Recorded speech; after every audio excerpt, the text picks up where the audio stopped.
Alors ici on a un réglage pour l'accoudoir central qui peut coulisser. On peut aussi l'ouvrir, il y a un grand vide-poche, un rangement avec un petit tablard et puis une prise de courant 12 volts, aussi un petit porte stylo.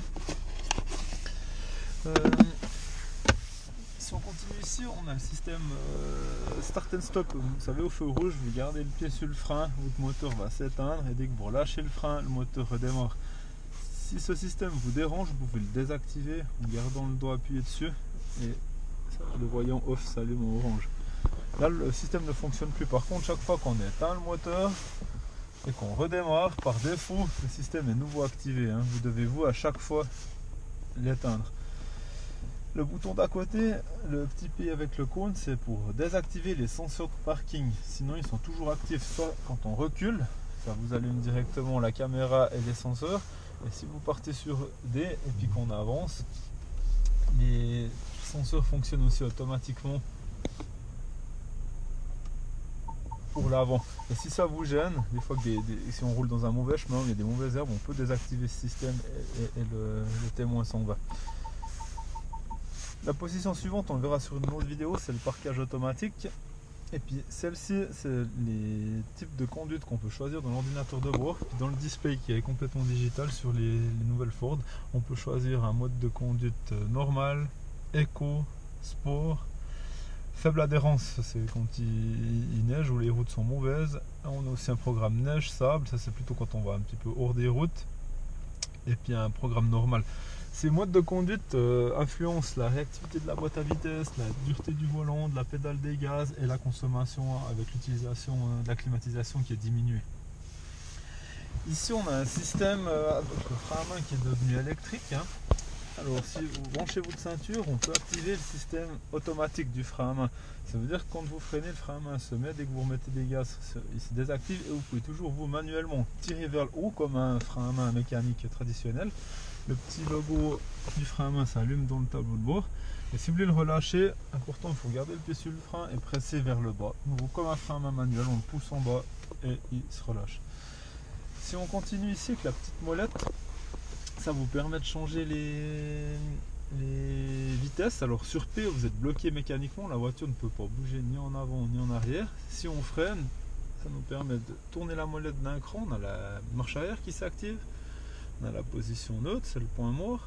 La position D pour rouler. Et puis la position M, c'est pour séquentiel. Puis on a deux petites palettes sur le volant qui nous permettent de changer les rapports en les montant ou en les descendant si on fait une descente assez importante.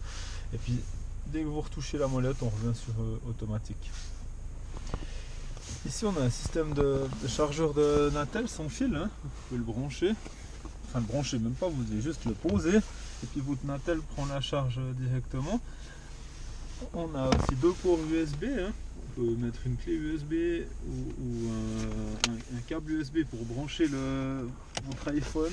Si vous avez un iPhone, c'est directement compatible. Si vous avez un téléphone avec Android, il faut charger l'application Android Auto et puis après ça se fera automatiquement. Puis maintenant vous voyez, mon Natel est détecté par le système Apple CarPlay, on fait continuer, on accepte les demandes et puis mon iPhone demande aussi une autorisation et mon interface vient directement dans l'écran de votre véhicule. Et puis là, si on vient sur le menu de base, on a les appels, enfin votre téléphone, votre musique, le plan, les messages, différentes fonctions qui sont compatibles, Spotify, le calendrier, WhatsApp, Waze, Google Maps.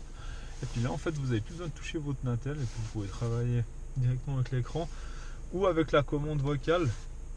C'est Siri qui fonctionne. Si vous avez un Natel avec Android, c'est le même principe, sauf que c'est pas tout à fait le même display, parce que c'est fait par Android, là c'est fait par Apple.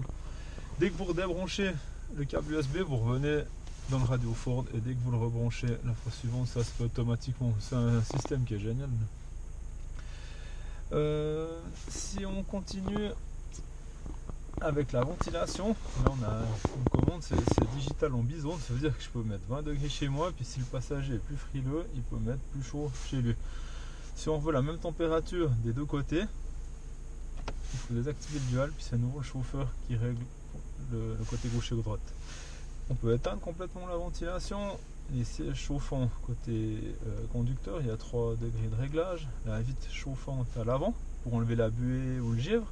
La ventilation, si on veut manuellement monter ou descendre la vitesse de ventilation.